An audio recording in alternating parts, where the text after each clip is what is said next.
کہنا چاہیے کہ بلی تھیلے سے باہر آ گئی۔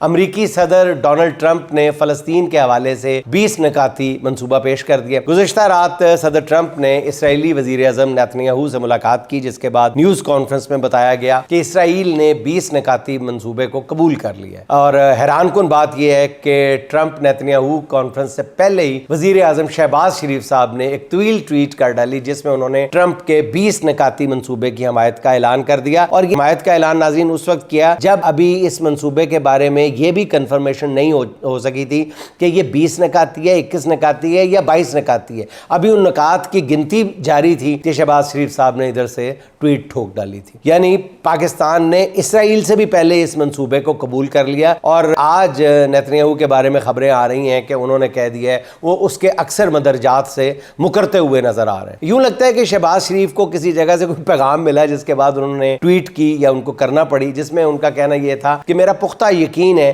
کہ صدر ٹرمپ اس نہایت اہم اور فوری نوعیت کے معاہدے کو حقیقت بنانے کے لیے ہر ممکن تعاون فراہم کرنے کے لیے مکمل طور پر تیار ہے۔ حیران کن طور پر 20 نکاتی منصوبے میں ناظرین 2 ریاستوں یعنی آزاد فلسطینی ریاست کا کوئی ذکر تک نہیں ہے۔ پی ٹی آئی کے سابق یا موجودہ جو بھی سمجھ لیں قائد اسد عمر نے اس حوالے سے بہت اہم نقطہ اٹھایا ہے کہ منصوبے کے مطابق جب تعمیر نو آگے بڑھے گی تو ممکن ہے کسی مرحلے پر فلسطینی ریاست کی راہ ہموار ہو جائے، یعنی دہائیوں تک 2 ریاستی حل نظر نہیں آ رہا اور شاید کبھی بھی نہ ہو۔ اسد عمر نے کہا ہے کہ وزیر اعظم صاحب آپ اس غداری کی حمایت کیسے کر سکتے ہیں؟ سوال انہوں نے یہ اٹھایا کہ کسی قومی بحث کے بغیر وزیر اعظم شہباز شریف خود اتنا بڑا فیصلہ کیسے کر سکتے ہیں؟ سوال بہت لاجیکل ہے، بہت جینوئن ہے، بہت اوریجنل سوال ہے۔ پھر اسد عمر نے لکھا کہ یہ منصوبے میں غیر قانونی اسرائیلی بستیاں ختم کرنے اور انخلاء کی ٹائم لائن کے بارے میں ایک لفظ بھی کیوں نہیں کہا گیا۔